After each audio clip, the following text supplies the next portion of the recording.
Et il se dirige vers l'avion pour accueillir de façon exceptionnelle les Lions du Sénégal. Voici le président donc, de la République, Bassirou Diomaye Diakhar Faye, et le Premier ministre Ousmane Sonko, qui, je le rappelle, avaient suivi ensemble le match hier. Un match qu'ils ont suivi donc, dans une ambiance époustouflante, vraiment très tendue, beaucoup d'émotions. Hein? Beaucoup d'émotions. Mais au final, le Sénégal a gagné et ils ont manifesté leur joie avec le peuple sénégalais qui est venu en masse devant les grilles du palais pour manifester effectivement cette joie exceptionnelle à la dimension de cette victoire, cette belle victoire des Lions au Maroc. C'est pas évident, Abdoul Aziz, hein, d'aller décrocher la coupe surtout à domicile, contre l'adversaire, le pays organisateur. Sous la pression de toute une population. On a vu la tension que le match avait créé. Avec 200 décibels demandés par le coach marocain. Beaucoup de choses se sont passées. Hein. Tout à fait. Beaucoup de choses se sont passées avec les histoires de terrain d'entraînement. Voilà, il y a eu beaucoup de sécurité. Voilà. L'accueil, on se rappelle. Et véritablement, il faut aussi dire, Abdelaziz, que les autorités sénégalaises ont réussi à gérer cette situation parce que quand même, il le fallait. Quoi qu'on dise, ça reste un match de football. C'est le sport. Ça ne doit en rien gêner les relations exceptionnelles, les relations entre diplomatiques. Le Sénégal et le Maroc. Deux pays frères quand même. L'amitié fraternelle qui existe entre ces pays de longue date, qu'il faut coûte que coûte préserver. Et savoir qu'un match de football, le sport reste le sport. Et il faut un gagnant et un perdant. Et que ça va dire 90 minutes. Absolument. Et je pense que les autorités, aussi bien du Sénégal que du Royaume chérifien, l'ont compris. Et finalement, bon, on a vu aussi qu'il y a eu un communiqué après qui est sorti pour rester vraiment sur cette amitié fraternelle entre les deux pays. Voilà, actuellement... Vous voyez donc Abdoul Aziz, le président de la République, voilà, mi ngi saafonte ak gouvernement bi ànd ak premier ministre, certainement aussi di leen féliciter waale parce que évidemment ku nekk def nga sa wàll ci bopp ba maanaam ci département de sport. Évidemment gis nañ ni ministre bi yor wàll wi moom it def na waaram. Démb sax gis nañ ko ci image yi évidemment ak président de l'Assemblée nationale sur place ñoom it ñu teew fa di wane rek ne Sénégal donc benn bopp la dafa naa événement yu mel nii aussi dafay wane rek daf koy wane ne le Sénégal uni dans sa diversité franchement ñoom amul benn daanaka naatable ci xaj ak seen ci wàll wi. Victoire ñëpp la. Tout à fait. Te peuple bi yëpp ñoo ko war a féete amul kii ma nga fële kii voilà amul yenn clivage yi aussi bien politique yeneen kii daanaka ñëpp ñoo bokk victoire bi te Sénégal moo mel noonu. suñu nekkee ci événement yi ngay xam ne. benn bopp la kenn mënu ko xar ñaar. On a un pays exceptionnel, un beau pays. Voilà les Lions qui sont en train de descendre. Hein. Je pense que c'est peut-être l'équipe technique, le staff. Bon, voilà. Digital beeg staff bi voilà. ñooy wàcc noonu. Mais dafa naa Abdou Aziz image bi ñuy xaar mooy coupe bi. waaw. Capitaine bi Kalidou certainement wala Gana. Kalidou wala Gana wala Sadio. Absolument wala ñoom ñett ñëpp ñu joxandoo ko njiitu réew mi. wàccandoo joxandoo ko président de la République voilà. Il est en train, donc, le chef de l'État, de se diriger vers l'avion. Tout à fait. Pour donc accueillir les Lions du Sénégal revenus du Maroc avec cette deuxième étoile. Tout à fait. Mu nekk kon njiitu réew mi ginnaaw bi mu nuyoo mook premier ministre li nga xam ne ñoom ñoo di ki nga xam ne ñoo di gouvernement bi. ci staff bi la bokk moom tamit ci digital bi mu nekk it taxawaay boo xam ne am na solo lool ndax njiitu réew mi ngi noonu di dem ci buntu avion bi bu ko defee it teeru gaynde yi ñu ñëw it ñoom kenn ku nekk it ñëw saafonte ak njiitu réew mi ñu waxtaan mu dalal leen bu baax a baax ci jaloore ji nga xam ne defati nañ ko ginnaaw bi ñu jëlee ci atum 2021 ñëw ci 2025 bi jëlaat ko. mu nekk taxawaay boo xam bu amam solo la ci gaynde ji yii dafa am solo ci réew surtout boo defee jaloore. njiitu réew mi ak lépp loo xam ñëwal ci wàllu gouvernement ci réew mi ñëw kat ni nañ la teeru. ànd ak premier ministre ñëw ni yow daal li nga def faaw ñu wan la ni li ngeen def rëy na lu mu guddi guddi dinañ ñëw tey jii. teewut saafonteeg yow wan la ni daal li ngeen def lu rëy la ci réew mi. te mu nekk li di suñu deuxième étoile. Absolument, le chef de l'État qui saluait tout à l'heure le gouverneur de la région de Thiès, parce qu'il faut le rappeler, ici on est dans la circonscription administrative de la région de Thiès. Thiès, oui, on est à Thiès carrément. Hein. Tout à fait. Donc, aéroport international Blaise Diagne de Diass. Dans quelques instants, mesdames et messieurs, les Lions vont sortir de l'avion avec la coupe qu'ils vont présenter au président de la République et au Premier ministre qui sont à l'accueil à l'instant. Et après cet instant, ils vont certainement se diriger, les Lions, vers... c'est pas la ministre de la Jeunesse et Sport, là? mooy wàcc noonu. Absolument moom tamit daf liggéey bu am solo. liggéey bu am solo. parce que département sport moom nekk na lu am solo loo xamante ni yombul tamit. waaw je pense que voilà elle est à féliciter hein, vraiment. Elle est à féliciter et c'est ce que les autorités sont en train de faire. Oui. Elle est entrée dans l'histoire. Tout à fait. Wow. Ah oui, c'est bien mérité parce qu'elle s'est donnée à fond. C'est pas facile de porter une équipe nationale dans les circonstances que nous savons aussi. Hein. Il faut beaucoup de moyens à mobiliser. Et évidemment, quand le président de la République donne des directives, il faut les matérialiser. Et c'est pas évident. Et elle a réussi à le faire. Ici, on laisse les passagers arriver. C'est pas Ibrahim Mboup, ça? Notre confrère Ibrahim Mboup, ouais. Ibrahim Mboup qui a fait un excellent travail avec toute l'équipe de la RTS mobilisée. Vraiment, les Pape Biram Bigué. Tout à fait. Toute l'équipe, ils ont fait un travail exceptionnel durant toute cette CAN et il faut les féliciter aussi. Tout à fait. Vraiment, la télévision nationale s'est mobilisée, a mobilisé les moyens pour cela et il faut vraiment féliciter aussi la direction générale qui a dégagé les moyens, M. Papalégna, le directeur général. De la CAN. Absolument. Et ça a permis aux Sénégalais en général de vivre pleinement ces instants-là avec les différentes fan zones déployées un peu partout. C'était important et je pense qu'ils sont à féliciter, Ibrahim Mboup et toute l'équipe sur place. Tout à fait. Voilà, dans quelques instants, je pense qu'ils vont descendre. Hein. Il y a les confrères qui sont en train de prendre, d'immortaliser les images. Les derniers instants. Voilà, ñi gis li nga xam ne moom moo di coupe bi. ñu war koo wàccee ngir présenter ko jiite réew mi. présenter ko premier ministre présenter ko gouvernement bi yëpp. ginnaaw ñooñu rek mooy présenter ko nga réew mi yëpp balaa ñuy dem ci paradu ëllëg bi gis nañ jëwriñ ju njëkk ji jëwriñ ji yor wàllum tàggat yaram sànq. moom tamit wàcc fi ne nii ñi nga xam ne ñoom ñoo di délégation bi ñoom ñooy njëkk a wàcc. balaa ñi nga xam ñooy gaynde yi. c'est le ministre de la communication. Alioune Sall moom it dikk mu nekkoon tamit taxawaay boo xam ne ñoom ñëpp amoon nañ ko démb ci stade bi mu lay wan tey ji Sénégal nii joueurs yi ñu ngi joué supporters yi ñu ngi supporté waaye autorités yi tamit ñëw nañ kenn ku ne ci am taxawaay boo xam ne bu amam solo la. Oui, on a vu même des compatriotes comme les Akon, les Omar Sy, des gens qui sont très fiers d'être sénégalais. Et qui l'ont exprimé, qui ont accompagné les Lions jusqu'au bout. Je me souviens de cette accolade entre Sadio Mané et Akon. Il se dit que bon, li ñu waxante pratiquement mooy toogal dinañ jël coupe bi et tout. Bon, finalement, il l'a fait. Sadio Mané, c'est un joueur aussi qu'on doit remercier. Il a montré beaucoup de détermination, beaucoup de patriotisme durant toute sa carrière. Et hier, il a encore montré, montré que véritablement c'est un leader. Absolument. Et franchement, il a fait une très bonne CAN et récompensé à sa juste mesure parce que il a été élu meilleur joueur du tournoi. Donc c'est bien mérité. C'est un garçon qui s'est beaucoup donné pour l'équipe nationale. Et vraiment, on lui doit beaucoup. Et l'ensemble également de toute l'équipe.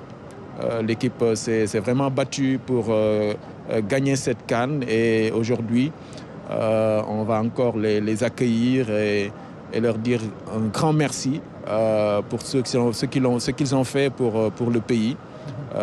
En nous ramenant cette deuxième étoile qu'on attendait ici lorsqu'il partait au Maroc.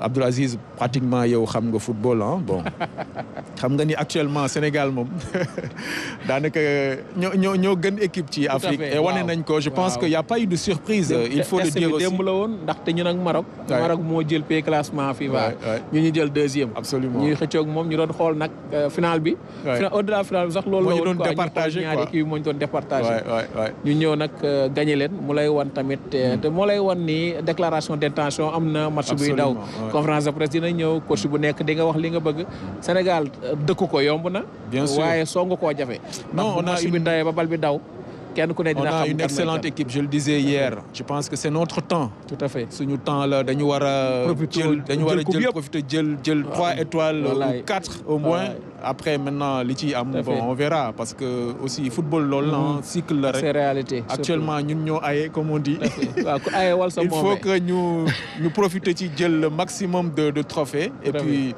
voilà bégloo askan wi wane ni Sénégal c'est un grand pays de football yàgg nañu daw ci ay Coupe d'Afrique yàgg na mais actuellement avec les équipes qu'on a aujourd'hui Ibrahima on dirait qu'il a la voix mais Ibrahima on va lui arracher quelques mots Ibrahima, viens ici. On va t'arracher quelques mots là. Comment tu vas? Merci. Ibrahima, félicitations. Champion d'Afrique. Vous avez fait un excellent boulot. Merci. Vous êtes en direct, vous avez fait un excellent boulot, on le disait tout à l'heure. Ouais. Alors aujourd'hui, vous avez voyagé avec l'équipe nationale. Quelles sont vos impressions, vos premiers mots après avoir foulé le sol du Sénégal avec cette coupe? Ouais, complet. Je m'excuse d'abord pour la voix cassée. Nous sommes contents de cette deuxième victoire. Et rendons grâce à Dieu d'avoir encore une fois eu la chance de commenter en direct un titre du Sénégal en phase finale de CAN. Je crois que c'est une victoire amplement méritée. Le Sénégal est un très beau champion. En 7 matchs, les Lions ont eu à décrocher 6 victoires. Un seul match nul, marqué 13 buts. En ont encaissé seulement 2. Il y avait du caractère parce que cette finale-là, c'était difficile à remporter devant le pays organisateur. Le Maroc qui n'a pas perdu à domicile depuis 2009. Ça fait quand même un bon bout de temps. Les Lions ont réussi à gagner à Rabat en finale de CAN devant le pays organisateur, devant 69 000 supporters. C'est tout simplement un très bel exploit des Lions du Sénégal en phase finale de CAN. Là, on découvre Pape Thiaw, l'entraîneur, qui est en train de saluer le président de la République et le Premier ministre, qui est en train de le féliciter, évidemment. C'est extraordinaire ce qu'il a réalisé, Pape Thiaw, Ibrahima, parce qu'on sait que pour une première, il a réussi à décrocher cette CAN et il faut aussi lui le féliciter. Hein. Ouais, c'est le premier entraîneur sénégalais qui gagne sa première CAN. Et le CHAN. Il gagne aussi le CHAN. Tout à fait. Pour sa première expérience sur le banc en tant que sélectionneur national, il gagne la CAN. C'est une première dans l'histoire de cette équipe nationale. Il a été réactif comme entraîneur, il a fait de bons choix, il a su manager un groupe, ce qui est difficile pendant presque 40 jours. Et je crois que c'est un coach qui a un bon relationnel. Certains ne le voyaient pas au début aller jusqu'au bout, mais ceux qui l'ont connu savent que c'est quelqu'un qui a fait ses diplômes tout en étant joueur déjà. Il a eu à faire beaucoup de diplômes, il a eu de l'humilité, il a eu le sens de l'écoute. Il a eu à faire les bons choix et au bout du compte, il est champion d'Afrique. Il faut le féliciter et on est content de voir un fils du pays gagner encore une fois un trophée continental pour le Sénégal. Ibrahima, vous avez vu la coupe, hein? Tout à fait, waaw. Coupe bi moom macha Allah présenté au président de la République et au Premier ministre. Hein, waaw ñu koy présenté président de la République ak Premier ministre. Ils sont en train de saluer les joueurs bu nekk. Tout à fait permettre tey jii Sénégalais yi kenn ku ne nga gis trophée bi nga xam ni Ibrahima yaa voyagé ak Lions yi yombul woon Sénégal ñëw yëkkati li nga xam ne moo di trophée ci kanamu équipe bu Maroc boo xam ni ñu ngi woon ci coupe bi. waaw match bu jafe woon la puisque li xew ci match bi moom moo bëri. À 48 heures gis ngeen accueil bi gis ngeen problème mu terrain d'entraînement bi gis ngeen le jour du match même les intendants sénégalais bu ñu ñëwee avant le match dañ leen interdire ne leen doo leen dugg ce qui est incroyable mu am ay sabotage yoo xam ni amoon na supporters yi assez menaçant fees stade bi gis ngeen lu ñu def Edouard Mendy avec ses serviettes yi mu tegoon derrière les buts Diri Yehvan Diouf lui c'est un héros. C'est quelqu'un à féliciter. Absolument. Il s'est sacrifié pour l'équipe du Sénégal. Il a pris des risques gars yi mënoon nañ ko fa gaañ loolu day wane ni équipe bu Sénégal bi am na solidarité mu am aussi ay faits de jeu yu am avant Krépin Diatta qui tombe malade subitement avant l'échauffement. Matar Sarr aussi. Pape Matar Sarr qui tombe en syncope à la mi-temps. Ousseynou Niang à l'échauffement. Ah, le voilà, Sadio Mané. Il a été le grand aussi. Absolument, très classe. C'est lui qui a sauvé la finale. Absolument, il a sauvé la finale. Il a pris la vie de Mamadou Niang, d'Elhadji Diouf, de Claude Leroy. Absolument. Et après, il est allé rappeler tous ses coéquipiers. ñu ñëwaat ci vestiaire ñu jóge ci vestiaire bi ñëw Edouard Mendy arrêté penalty bi. Et le reste de l'histoire on le connaît, ça se passe de commentaires. Absolument. Vraiment ñu bàyyi la nga dem dallu ndax xam naa ni coono bi bëri na. waaw ñu bàyyi la nga dem dal vraiment merci beaucoup. Ibrahima qui était chez lui parce que il connaît bien le Maroc. Et puis pour la petite histoire, la finale s'est jouée à quelques encablures de ma cité universitaire, là où j'ai passé 4 ans de ma vie à l'occasion de mes études supérieures au Maroc. C'était un retour aux sources. Un retour dans ma seconde patrie et au bout du compte je crois que la meilleure équipe a gagné et j'encourage l'équipe du Maroc à travailler pour aller chercher un titre à l'avenir parce que c'est une équipe qui a du talent. En tout cas, c'était une CAN très particulière pour moi de revenir à Rabat, de retourner à Rabat après 15 ans d'absence. Et ce n'était que du bonheur du début à la fin di sant yàlla bi nga xamee ni Sénégal jël na ndam li à Rabat en terre marocaine. Merci beaucoup. Merci beaucoup. Félicitations encore et félicitations à toute l'équipe de la RTS qui était sur place. Voilà, Omar, donc les joueurs ñu dafa am solo. Absolument. Joueur bu nekk nga ñëw saafonte ak président saafonte ak premier ministre. ak gouvernement bi bu ko defee ñoom it ñu wax la ressenti bi nga xam ne am nañ ko. Parce que moment yi voilà Nicolas Jackson qui a aussi fait une belle CAN. Mamadou Seck franchement Mamadou Seck aussi. Oui dafa nekk moment yu am solo parce que dina tax président de la République ku ci ne kenn par kenn mu nuyu la Krépin Diatta moom it ndeysaan ci particulier Krépin ndaxte final bi nga xam bi ñu koy ñàkk bi ñu koy jël 2021 joué wu ko waaw dafa fekkoon mu blessé ba ñëwul absolument bii mu ñëw joué wane njàmbarte ba ñëw ba final mu feebar absolument mu lay wan tamit way terewul mais daanaka voilà jël na coupe d'Afrique te loolu moo am solo mu lay wan ni Pape Thiaw li mu wax ni 28 jours laa yor kenn ku ne mën nga remplacer sa morom El Hadji Ousseynou Diouf lui aussi très déterminant il est toujours là un double ballon d'or aussi un lion qui est resté avec ses jeunes frères pour les encourager pour les pousser Ibrahima a rapporté tout à l'heure l'histoire avec Sadio il a staff médical bi encouragé le staff médical Tony Silva l'ancien gardien yi il y a aussi un lion xam naa premier ministre bi naan ko mi ngi fàttaliku bu baax bi muy 2002 absolument un très grand gardien voilà le staff administratif le secrétaire général Abdoulaye Sow ñëw vraiment mu nekk taxawaay boo xam ni bu am solo la ñoom tamit daf liggéey bu am solo franchement avec le président de la fédération aussi tout à fait Abdoulaye Fall qui est aussi à sa première participation Babacar Ndiaye président Ligue football professionnel absolument nekk lu am solo ñoom tamit staff bu am solo la dafa naa seen liggéey aussi war nañ ko rafetlu parce que ñoom daanaka c'est notre confrère là Bakary Cissé c'est le président de la commission mooy président communication mooy président tamit ligue bu Ziguinchor effectivement donc un à un ils sont en train de saluer le président de la République et le premier ministre les membres de la délégation aussi bien les joueurs le staff technique que le personnel administratif ñoom ñëpp daanaka ils ont eu tous le mérite de porter l'équipe nationale. Cheikh Seck, l'ancien gardien de but, lui aussi vice-président, qui est en train de saluer les autorités. Lui c'est Fedior, merci Fedior. Non Yaya Baldé, c'est Yaya Baldé. Absolument. Léegi ba dem. mu nekkee taxawaay boo xam ne bu am solo la te yaa ngi gis Edouard taxaw jour yëpp ñu ngi nii taxaw. Absolument. mu nekk taxawaay boo xam ne bu amam solo la permettre tey ji Sénégal mu indiwaat ñaareelu étoile. Khalilou Fadiga Khalilou Fadiga. waaw. le gaucher magique le gaucher magique. moom it nekkoon joueur bu am solo. tey mu nekk ci staff bi. lii moo lay woon tey taxawaay bi Mamadou Niang. Mamadou Niang oui c'est lui. Mamadou Niang. Ouais. Qui a accompagné l'équipe. Hein. Tout à fait. Aussi un ancien buteur, un ancien capitaine de Lyon. Oui, non, de femmes solo. Ouais, ouais. Direction technique bi. Permettre leen tey ñuy def liggéey bu am solo. Amadou Kane. Amadou Kane vice-président aussi. Hein. waaw directeur vice-président. Ouais, ouais. Ouais, les joueurs sont là. bu am solo la kon joueurs yi ñëw nañu. kontaan tey ñëwaat fii ci Sénégal indi coupe bi ah donc ñu war leen sargal gis nga Mayacine Mar lui aussi. Quelqu'un qui connaît bien le football sénégalais en tant que DTN. Hein? Voilà ñu ngi ñëw ba léegi membre délégation bi ñoom ñëpp.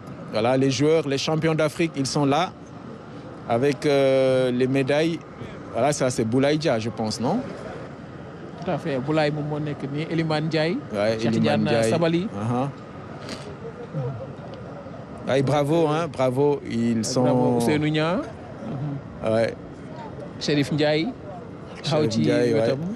ba tey gars yi ñu ngi wàcc avion bi ba tey. Je disais à quelqu'un que Abdou Aziz, li ñu manqué woon, ça c'est Diatta, hein? Wow. Lamine Diatta aussi, l'ancien défenseur. Tout à fait.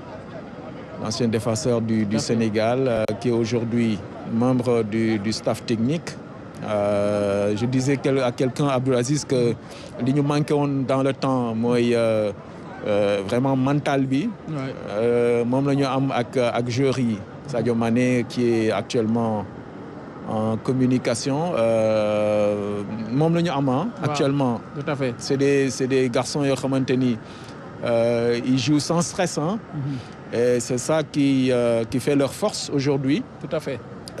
C'est des jeunes qui sont déterminés et qui n'ont peur de rien, qui peuvent rivaliser avec pratiquement toutes les stars du football au niveau mondial parce que ils jouent dans de grands clubs et ça, c'est ça qui fait aujourd'hui la force de cette équipe qui a gagné, qui a décroché cette Coupe d'Afrique chez le pays organisateur. Ah, ça c'est Aïda Mbodj. Madame Aïda Mbodj. Déléguée générale bu DER. Ah, elle aussi était de la partie. Hein. Tout à fait. Ouais. Comme pour dire qu'il y a eu beaucoup d'autorités qui se sont déplacées. Et franchement, des Sénégalais de tous bords, hein, ils se sont déplacés en masse au Maroc pour accompagner l'équipe. Et il faut saluer cet élan-là de solidarité et vraiment d'accompagnement de l'équipe. Tout le monde s'est mobilisé derrière les Gaïndés pour les pousser à la victoire finale et c'est ce qui est arrivé. ñu war ko rafetlu Abdou Aziz. Tout à fait mu ngi koy rafetlu bu baax te li ma jaaxal sànq bi ñuy commencé Omar yaa ngi gis ni fii bëriwul woon nit. mais naka la Gaïndé yi wàcc rek fi ne nii moom kenn mënatul téye sa morom. absolument ñëpp ñëw tey bëgg a saafoonteeg ñoom kenn ku ne yaa ngi yëkkati sa appareil. xam nga nag ñoom ñëpp dañu bëgg a immortaliser moment yi parce que dafa nekk lu am solo. loo xam ni fekke woon naa Gaïndé yi ba ñuy ñëw indi ñaareel trophée bi nga xam ni. moom la ku nekk da nga koy nettali daanaka sa njaboot ak sa famille daanaka dafa am solo. président ak premier ministre ñu ngi ñëwaat. waaw ni lépp jeex na ci ñu doon wàcc ci avion bi. Voilà. Après, je pense que le président a un petit mot à dire hein, au Lion. Avant maintenant la cérémonie officielle de demain. Tout à fait. Je pense que ça va être une brève déclaration. Hein, je pense. C'est ce qui était prévu dans un premier temps, une première déclaration et après peut-être les retrouver demain à l'occasion de cette cérémonie solennelle devant le peuple sénégalais et toutes les forces vives de la nation pour sargal leen daanaka wax leen mbégte bi askan wi am réew Sénégal am ngir rek wax leen li ñu def voilà. Je pense qu'ils vont immortaliser ces moments-là. Voilà, une photo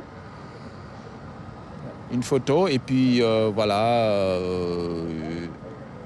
Après, ils vont se reposer après. Hein, et puis voilà, le président va parler. Hein, une première déclaration du chef de l'État avant la cérémonie de demain devant les grilles du palais de la République. On écoute le président de la République prononcer quelques mots ici à l'aéroport international Blaise Diagne.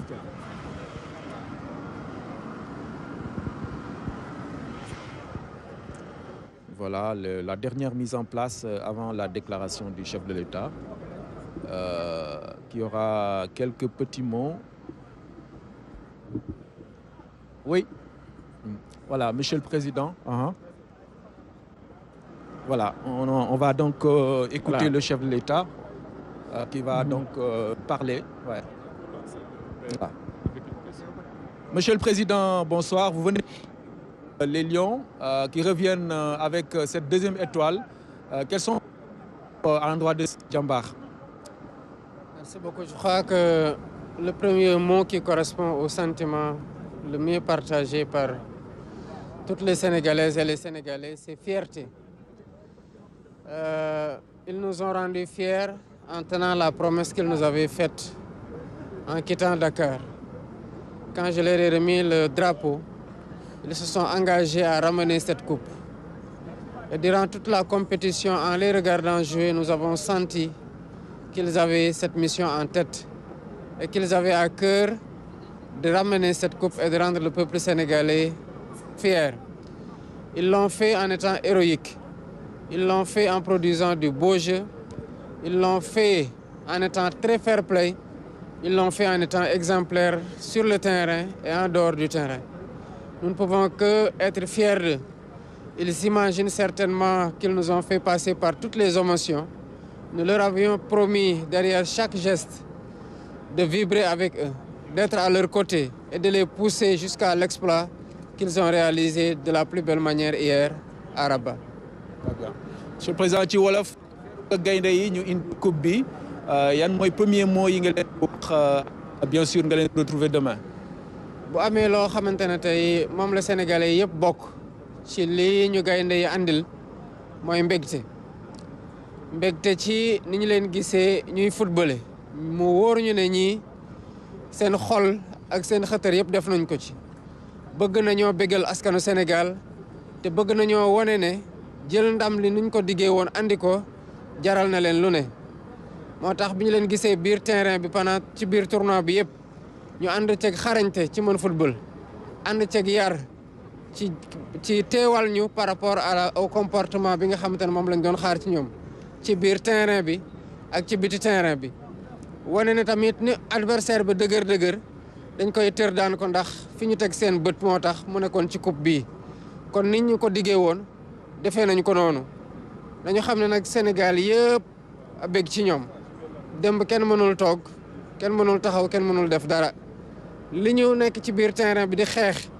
di def lu ne boobu ñu ngi nekk ci biti di yuuxu di leen puus di tëb di def lu ne pour ñoom ñu gagné kon lii Sénégal moo gagné Sénégal yëpp a gagné wane ne que Sénégal benn la wane ne que gaynde yi taxaw nañu teewal askan wi te deuxième étoile bii ñu andil njukkal rek la ñu leen ci ameel te njukkal googu askanu Sénégal nañu leen ko delloo bu mot sëkk incha allah suba bu soobee yàlla. Jërëjëf monsieur le président. Merci beaucoup. Voilà, monsieur le président de la République qui vient donc d'adresser sa première déclaration au Lion après donc ce retour triomphal.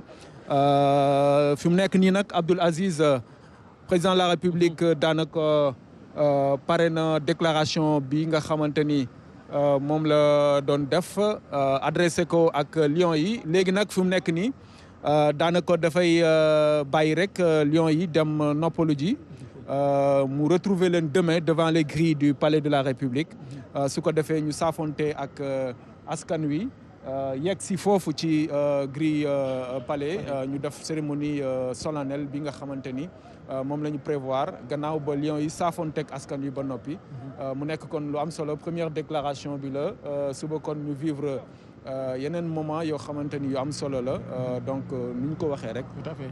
Actuellement le président va se libérer va donc partir avec le gouvernement et après Donc voilà. En attendant, les Lions sont en train de saluer les autres membres du gouvernement. Saafonte ak ñoom aussi.